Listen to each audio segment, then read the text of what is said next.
तर या गडाला पूर्ण 7 बुर्ज आहे. 7 बुर्जातला सर्वात मोठं बुर्ज. त्या बुर्जाचं दुसरं पण नाव आहे निशाणकाठी बुर्ज. निशाणकाठी बुर्ज म्हणजे काय, तर समरावटी शीतलोकांचा हालचाल होत असेल तर गडातल्या आतील सैनिकाला विदळ सावधण्यासाठी या काठीवर एक निशाण फडकवायचे. त्याला निशाणकाठी बुर्ज पण असं ओळखलं जातं.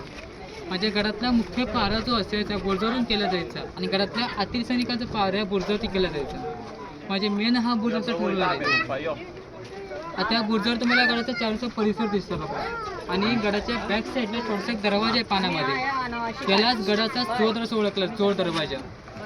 चोर दरवाजा म्हणजे काय, तर महाराजांच्या काळामध्ये कुठलाही शत्रू अपराधी भेटायचं मारत असेल तर राजांच्या काळात छोटी जहाजं असायची. त्या जहाजा बोटीचा वापर करायचे आणि शत्रुलोकांचा वेढा तो फोडून टाकायचा. ते दरवाजे त्या अपराधी ओपन केले जायचे. पण शत्रुलोकांना वाटायचं काय, फक्त गडाला एकच मुख्य दरवाजे ज्या पण गडाची मुख्य एंट्री केली होती.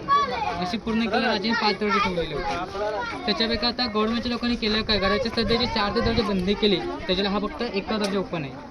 दुसरा दरवाजा या ठिकाणी पाहायला भेटतो बघा. भले मोठा खडक दिसतंय ना, खडकाच्या बाजूला बघा छोटासा एक दरवाजा आहे. असे या ठिकाणी 3 दरवाजे आहेत, पण झाडी दुडपांमध्ये आपल्याला ते दरवाजे दिसत नाही.